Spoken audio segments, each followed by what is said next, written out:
still doing interview here in the Sigi district. So there's a corn plantation, and behind of me just like a rice or paddy plantation.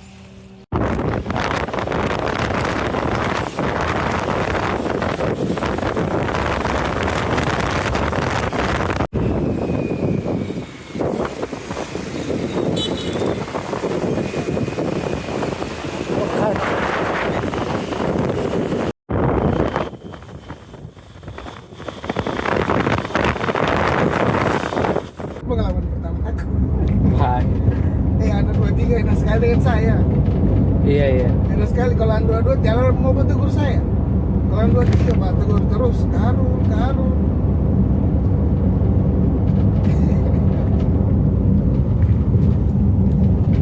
Kesianan. Dia gerobak sapi kan? Apa namanya itu? Dokar. Wes ya? Gerobak. Iya, gerobak. We call it. Oh my god, little baby. Iya. Ya Pak, mari Pak. Lando Norris. oh mantan bagus. Beda itu. Beda itu. F1. Wah, McLaren dia. Ah, McLaren. sama sendiri. Bukan.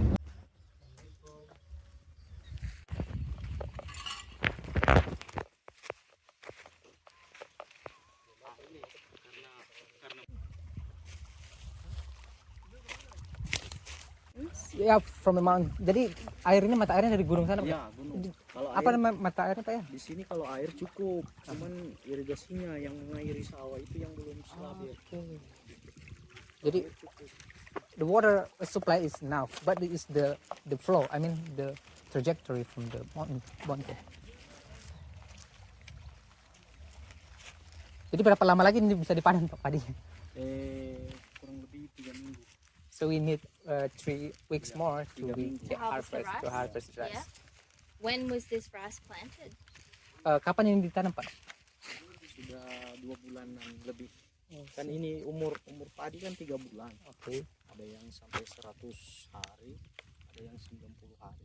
Tergantung dari jenis padinya. So the types of the paddy, just like until from the beginning until the harvest, depends on the variety. Okay. There's some of 90 days, Yeah. some of them Yang 100 days. ditekankan sekali kendalanya di sini masalah irigasi Iya. yang bermasalah. Jadi kalau bagus irigasinya, semua petani bagus mau, makanya dia yang dibawa ke rumah itu. Oke, berarti lebih subur ini Pak ya? Iya, karena So- beda kualitas tanah. And why does he rent the machinery rather than using the traditional practices? Because more efficient. More efficient? More Right. efficient. So in my village there are paddy. Yeah. So if we compare the efficient divide by time Time. and the productivity, Yes. there's a lot of better using machinery. Is it expensive to rent the machinery? Mahal nggak kalau sewa mesinnya Pak? Kalau kita bandingkan dengan hasilnya nggak rugi ya kalau kita pakai tenaga sendiri? Selisih, tetap selisih. Selisihnya berapa banyak? Untung pakai mobil. Untuk pakai mobil. Iya, pakai alat. Okay.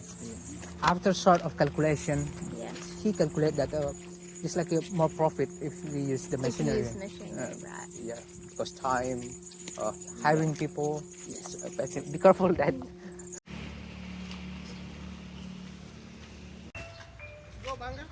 Bangga.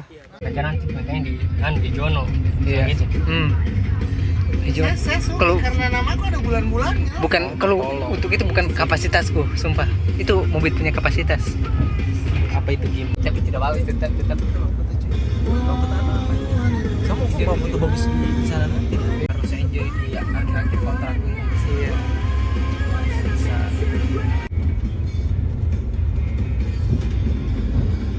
Wah, dalam dah. Wah, hati-hati bro. Iya, ini sengaja jembatannya seperti ini biar airnya enggak melawan banjir. Oh. Jadi ramah banjir.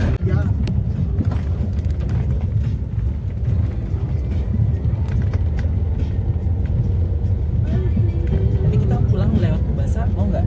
Oke, boleh. Tapi jalannya kayak naik kuda. Tapi Box. karena banjir juga karena gempa juga sebenarnya.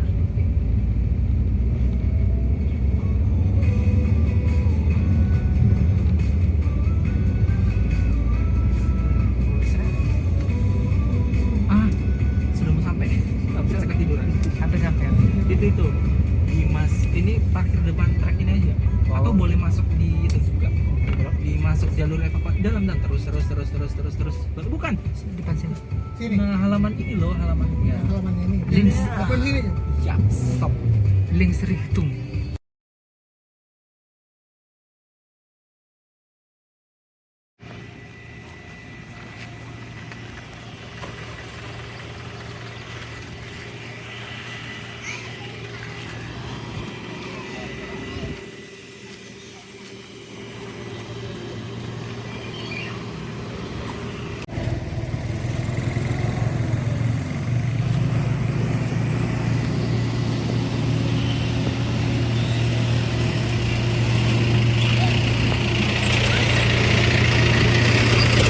Dari mobil sini saja.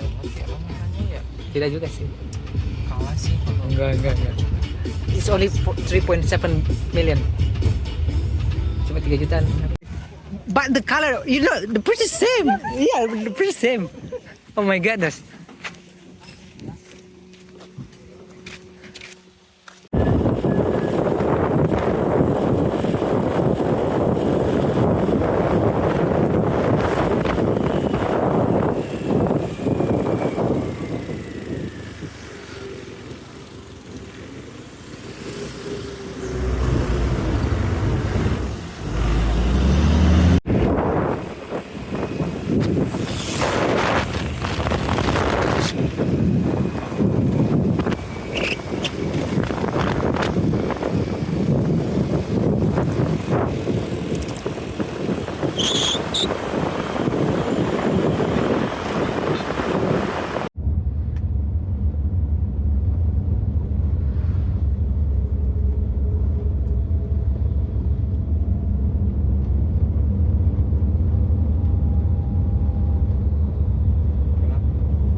kirimnya anuan itu foto-foto. Iya, kirim. Iya.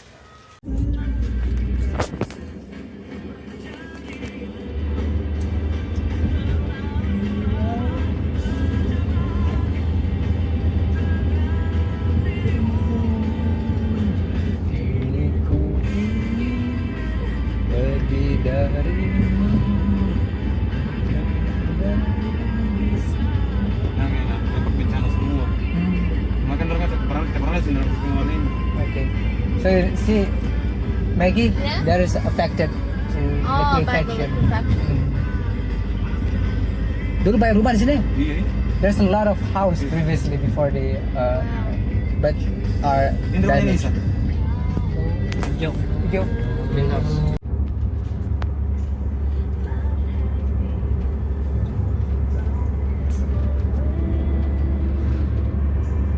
Kayak orang mau meninggal di depan aja.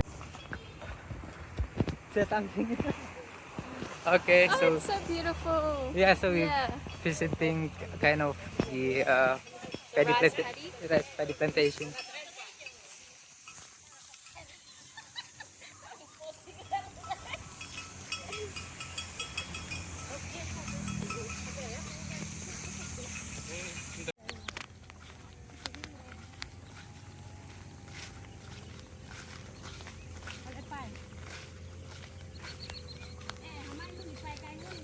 Mana? Anu dipakai main. Nah, kan dia tanahnya ibu ini.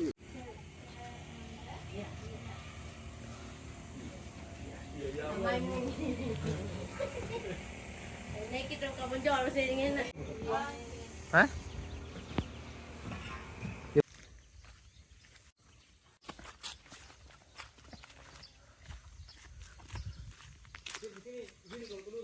So here's the hot spring at the city together with Maggie for the Astro. The flowers, the cotton, the park.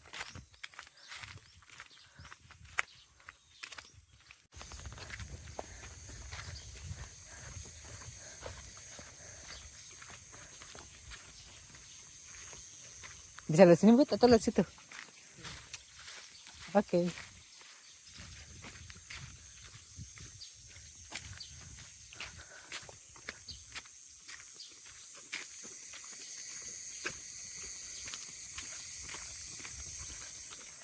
sayangnya mobil tete diurus pemerintah.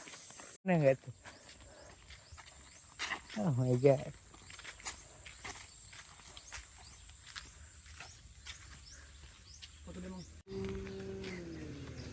Syukur ada Ayub.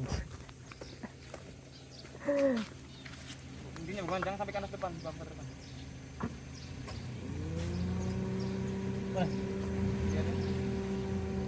Boleh.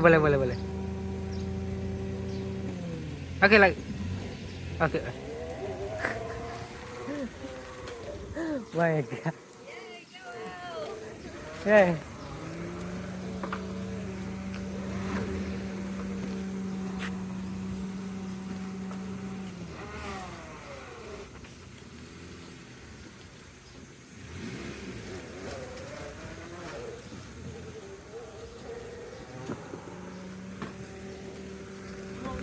Come on.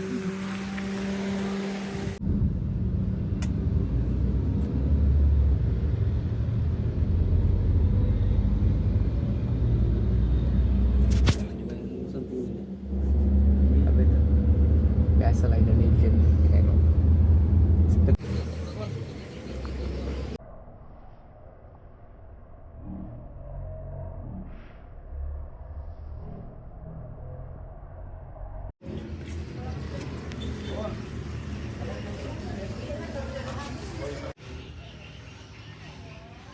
So this is the Ministry of Sigi Agriculture Ministry.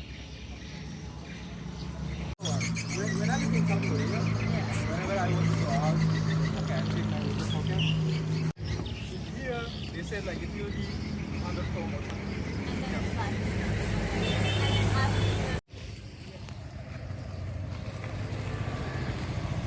Imagine how am I be dealing with the random women propose to taking picture.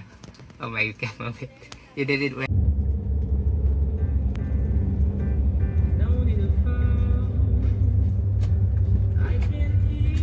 Putar.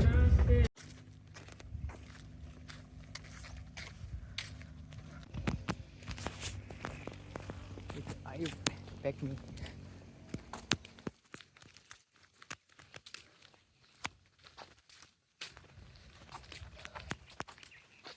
Magnificent scenery.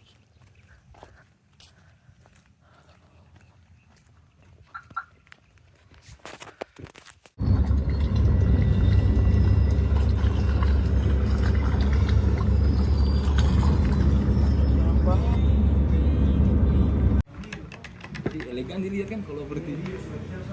Oh my god. Apa kau bikin ya? Kau baca telepon di situ baru kau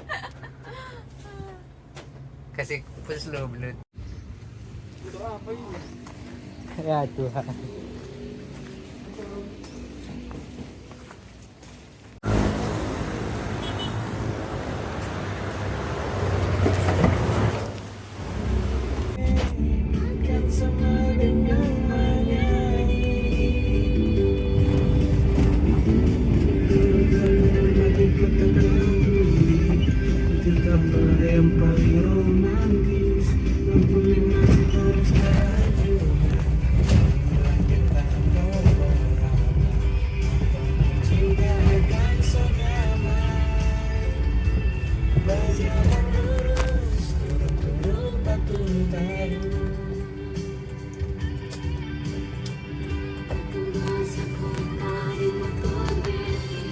Share about community-led disaster recovery using a diverse economic approach, and please give applause to Miss Maggie.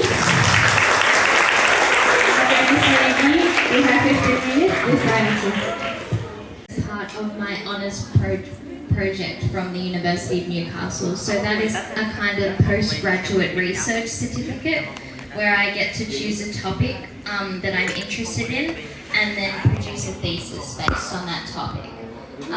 So why am I doing this? The next slide, please.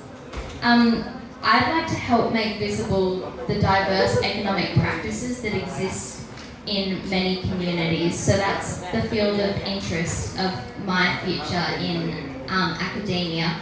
And I was interested in Palu because the current disaster paradigm in lots of disaster management areas is based on top-down interventionist responses rather than community and bottom-up research.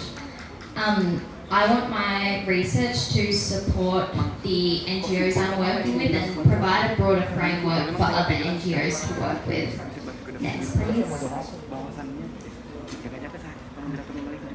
Alright, so this is a little bit of a quote that has been my kind of guiding light about why I want to do this research. So the most influential development thinking remains within the contours of neoclassical economics, major tenets of modernization theories. In its mainstream discourse, development thinking is a continuous paradigm that believes in the linearity of relationships among concepts, institutions, states, and similar entities. It leaves no room for breaks, cracks, or fissures. So what this basically means is that the current thinking about development after disaster is based on what we have been doing for the past half a century. And what it means is it doesn't allow us to think outside the box and diversify our view about what could be possible. Could it be possible to not just build back from a disaster, but build back better? Next, please. So you might have heard of this NGO, Academician Palu. I've been doing a bit of work with them. We had a discussion group, a workshop last weekend, where we all got together and shared our opinions and ideas about what it means to live well together in the context of after a disaster. So how do we improve our lives and ensure sustainability in the future when disasters are always going to be among us? Next, please. So my theory is called the diverse economies theory, and it's based off some scholars from New Zealand, Australia, Canada, and the US who thought that the term economy should be challenged, and that it just shouldn't mean money and market transactions, but it should also mean people and how people interact with each other and how we care for each other and how we care for the environment. So the economy doesn't just have to mean the money you earn from going to work. It can also mean the work you do for your neighbour if your neighbour is sick, or it can also mean the care a mother gives to a child. It all contributes to our well-being, and they believe that that should be included in what it means to be an economy. Next, please. So this is the diverse economies iceberg. So what it means is it's basically the idea of an iceberg. You know, a little bit floats up the top, but that's just a tiny bit of what actually is the iceberg, which is this massive, big thing underneath. So it means the way we look at the economy, we only see wage labour, commodity markets, and capitalist enterprise. And that's some of the economy, but as you can see, down here, we've got so many different things. We've got families, we've got NGOs, we've got hunter and gathering, we've got fundraising, we've got farmers markets, we've got building your own things out of leftover bits, and we've got informal loans, compost, parenting, barter. All these things exist within the economy. They just might not be seen by the current way we see the economy. Next, please. So, my study design, my research aim is to document some of the diverse ways community members, organisations, farmers and other stakeholders responded to a natural disaster in the city of Palu. And I want to investigate how these might speak to inherent strengths within communities. So I'm not sure about Indonesia, but lots of paradigms in Australian disaster mitigation look at the weaknesses in communities and look at what's wrong with them and why they didn't respond well to a disaster, rather looking at, okay, what are the things that this community is doing well and how can we elevate them? Next, please. So my objectives is to document some of these practices, to collaborate with Academician Palu, which I've been doing, and to contribute to a broader body of work that provides nuance and understanding of what it means to be an economy in a disaster context. Next, please. So as I said, my methodology is drawn from the diverse economies approach. It's driven by a methodology that's centered on ethics and what it means to live good in the world. And it presents a way of thinking that means an economy is full of many different forms of life. Next, please. So I hope to contribute to a body of literature that provides legitimacy for why we should listen to communities and why we should broaden our view of what the economy means. Because while there's a very strong consensus in the literature about the need to involve communities in recovery processes, there's a paucity of researchers dedicated to understanding the myriad factors that hinder or facilitate this. Next, please. So, as I said, I'm hoping to add specific knowledge and add legitimacy to the call for more community-led disaster relief. And I also want to add to a body of work that is broadening the different case studies that this sort of research is being done in. And I also want to create a framework so that Australia can also learn off the sorts of different economic practices Palu engaged in after a disaster.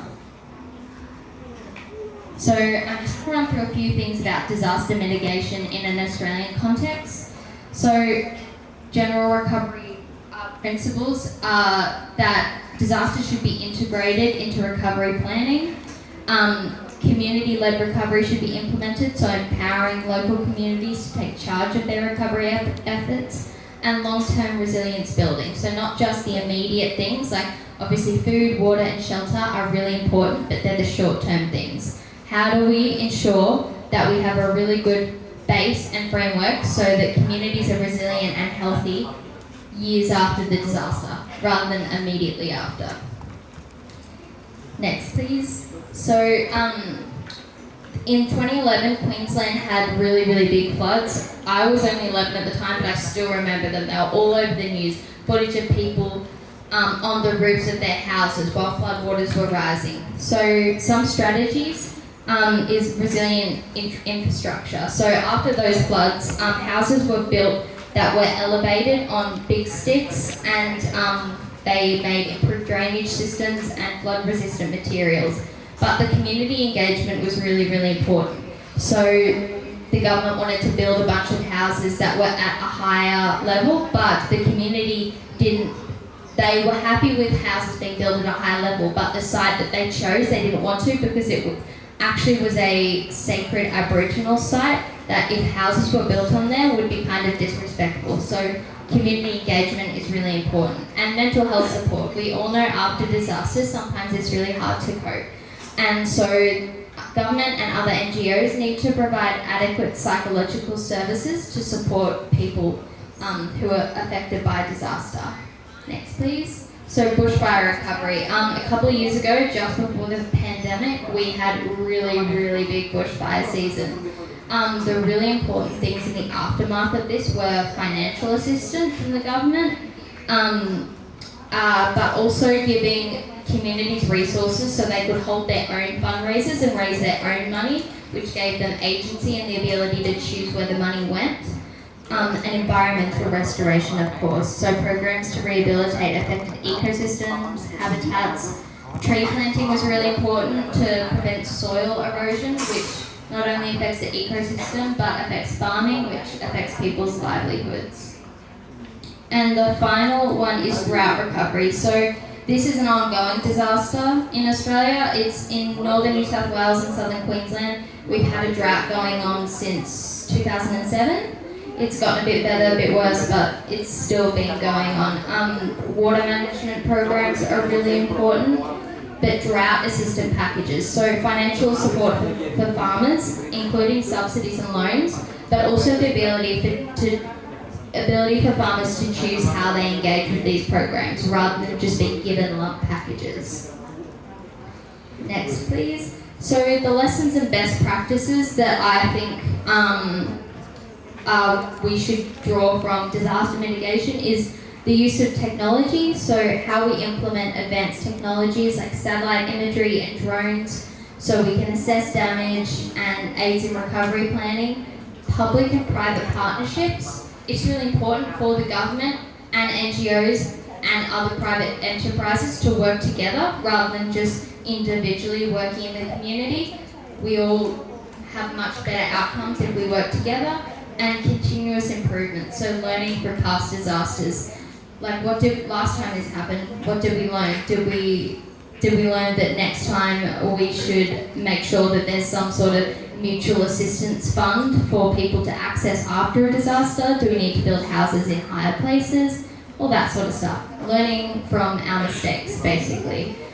So yeah, that's a little overview of my study and some things that we've been doing in Australia to mitigate disaster. Australia and Indonesia, I think, have a lot to learn from each other. So I think we should all be collaborating in the future.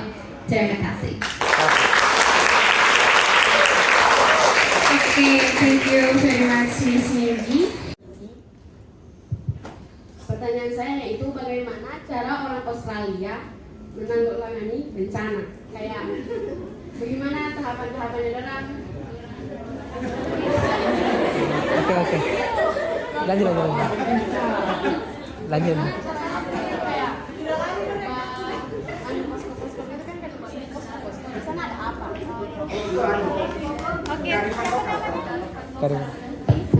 Okay, thank you, Lisa, for the question. Giving applause to Lisa first. Okay, Lisa asked how Australia start and how about the posko shelter. How about the shelter in Australia if there is an earthquake or a disaster? Is there a shelter that you've been built or something that you've been doing in disaster plan, like disaster, and after disaster? Thank you for your question. We don't have we have earthquakes in Australia, but we don't have earthquakes that cause really, really big disasters. So we do have though a lot of floods, and they've been getting worse and worse. And so the things that our government has actually been, previously they used to be quite good at responding to disasters, but there was a recent flood up in Lismore in the middle of last year, and lots of houses and places still haven't been repaired, and lots of people are still homeless, and that previously didn't happen. So we're actually not doing a very good job of that sort of thing at the moment. But one of the really exciting things that actually somebody at my university is partnering with somebody at Sydney University is designing these kind of flat pack shelters that pack down really small, that can be stored in big warehouses, and when a disaster happens they can be deployed to where they need to be, and they're kind of like temporary shelters that provide and you can also cook in them and they're safe. Thank you so much, Maggie. Jadi economically sustainable. How about we don't want it, but how about if there is a disaster in Palu and the Indonesian government couldn't supply the good economic at that time? Is there any collaboration with Australia? Is there Australia want to help us during the disaster? That is the final question from him. Is that in the future? Yeah. I don't know about the future, but I do know that in 2018 our DFAT, which is the Department of Foreign Affairs and Trade, I think we did come in and our military also came in and helped in the recovery efforts. But I think Australia and Indonesia, we're such important partners to each other. We're very close. Oh, boleh. We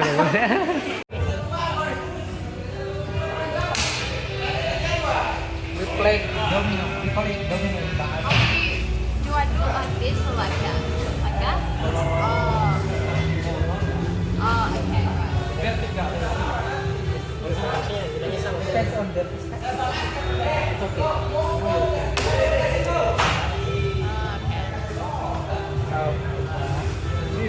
It's okay, I have to. Okay. Itu telinganya. Ketiga. Alright, maganda po sa ship. Oh ya.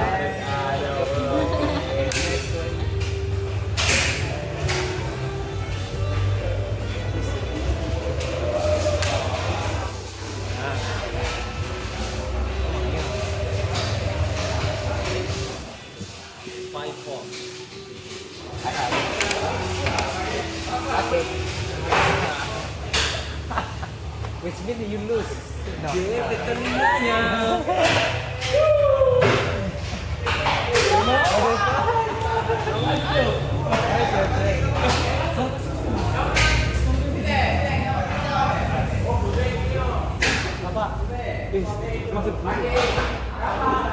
So that's it's okay.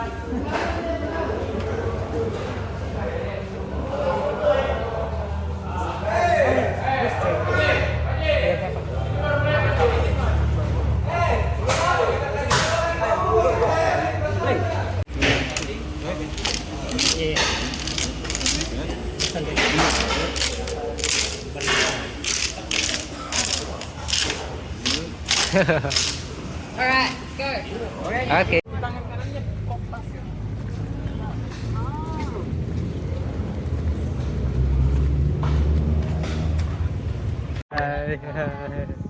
Karena pilot yang lagi laju.